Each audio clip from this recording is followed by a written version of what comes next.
नमस्कार दोस्तों, मैं सपना स्वागत करती हूँ आप सभी का एक बार फिर से अपने चैनल टीचर मॉम स्ट्रगल में और एक न्यू ब्लॉग में। फ्रेंड्स, आज है सैटरडे और सुबह मैं उठ गई थी। आज उठने में थोड़ी सी देरी हो गई, 4 बजे उठती हूँ, आज 4:30 बजे उठी। और यहाँ पे उठने के बाद मुँह हाथ धोने के बाद मैं बैठ गई थी स्टडी करने के लिए। और सुबह के समय पढ़ाई का माहौल बहुत अच्छा रहता है, पूरा शांत रहता है माहौल, आप जितनी चाहो उतनी स्टडी करो। और आज है छुट्टी का दिन, इसलिए मैं बहुत रिलैक्स हूँ। आज है महिलाओं का अवकाश और जेंट्स टीचर जो हैं वो जाएंगे विद्यालय, उनकी छुट्टी नहीं है। आज है ललई छठ।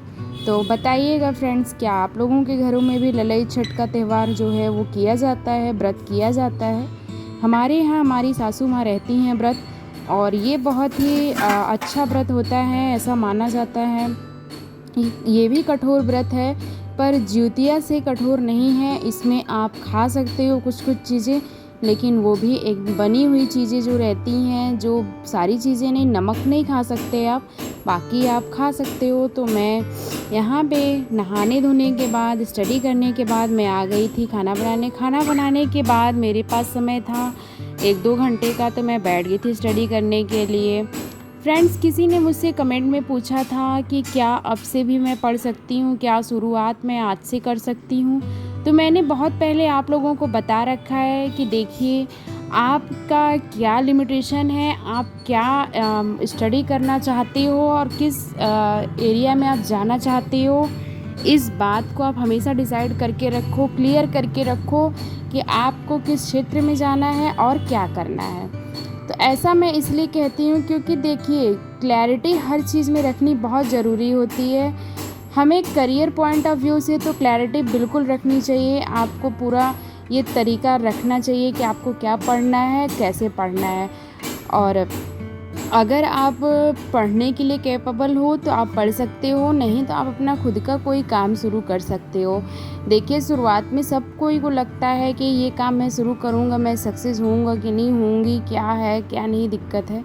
तो ये सब सबके साथ रहता ही रहता है। तो इन सारी बातों को इग्नोर करके आप अगर अपने जीवन में सफल होना चाहते हो तो इसके लिए आपको अब सोचना नहीं है, बस आपको अपना कर्म करना है। फल देने के लिए भगवान हैं और वो देंगे ही देंगे। बस हमेशा पॉजिटिव रखने का कोशिश करिए, लंबे समय तक सकारात्मक रहने की एक आदत बनाइए। कोई भी कंडीशन हो, कुछ भी हो, बहुत देर तक अवसादग्रस्त रहने से अच्छा है कि हम हंस के, बोल के और पॉजिटिव रहें। तो बस यही मैं चाहती हूँ, मैं करती भी हूँ, और मेरी पूरी उम्मीद रहती है कि मेरी जो ऑडियंस है वो भी हमेशा सकारात्मक रहे।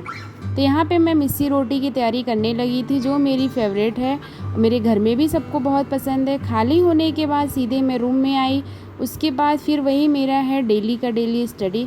फ्रेंड्स, बहुत मायने ये रखता है कि हमारा एक एज होता है जिसमें हमारे पास एनर्जी बहुत होती है।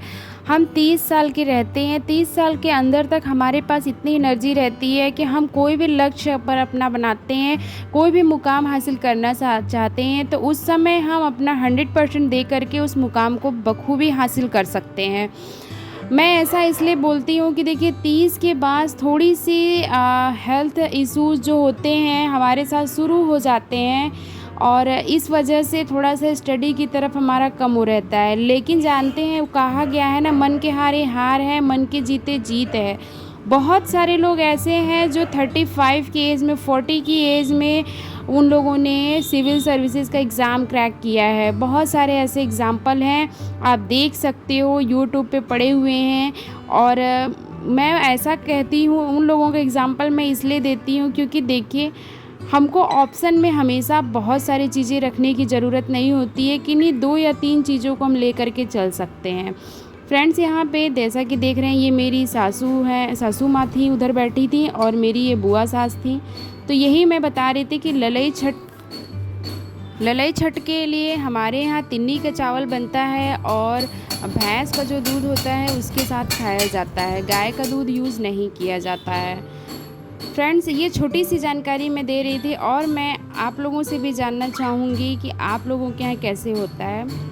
तो यहाँ पे शाम का वक्त है और मौसम बहुत अच्छा है, ठंडी ठंडी हवा चल रही है। तो मैं बाहर ही बैठ गई थी स्टडी करने के लिए।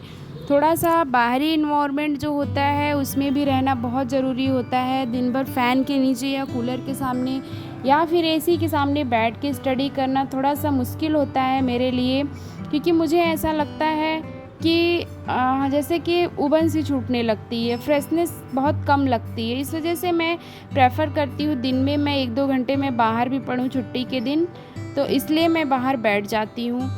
और फ्रेंड्स, बहुत सारे लोग मुझे ये भी कमेंट करते हैं कभी-कभी कि उनकी एज ज़्यादा है तो वो कैसे स्टडी करें।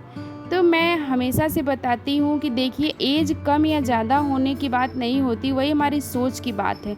हाँ, साइंटिफिक प्रूफ है कि हम 30 प्लस तक बहुत एनर्जी रखते हैं अंदर से, लेकिन मैंने एक बात कहा ना कि बहुत सारे लोग ऐसे होते हैं जो अपना मुकाम एक लंबा रास्ता तय कर लेते हैं अपनी लाइफ का, तब वो हासिल करते हैं। तो हमको उन लोगों से प्रेरणा लेनी चाहिए, उन लोगों की तरह हमें सकारात्मक रह के, हमेशा पॉजिटिव रह के अपने लक्ष्य को प्राप्त करने के लिए, पढ़ने के लिए कोई उम्र नहीं होता, सीखने के लिए कोई उम्र नहीं होता, सक्सेस होने के लिए कोई उम्र नहीं होता है।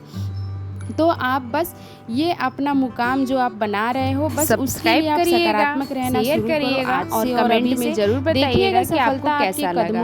और आप बस इसी पढ़ाई लिखाई छोटे से मोटिवेशन के साथ मैं अपने ब्लॉग को यहीं पे खत्म करती हूँ। बहुत ही जल्द मैं आप लोगों की ये स्टडी ब्लॉग आप लोगों को बहुत पसंद आया होगा, रिव्यू लाने वाली हूँ। मेरे चैनल को लाइक आप लोगों को मुझे कमेंट करना पड़ेगा, जिससे कि मुझे मोटिवेशन मिले कि हाँ आप इंटरेस्टेड हो, तभी मैं ला पाऊँगी, वरना फिर मुझे वही लगेगा कि बेफिजूल की मैं मेहनत बस कर रही हूँ। ठीक है फ्रेंड्स, मिलते हैं अगले ब्लॉग में। लगे रहिए, डटे रहिए, जब तक एग्ज़ाम को फोड़ ना डालिए। Okay, take care, love you all of you, bye bye.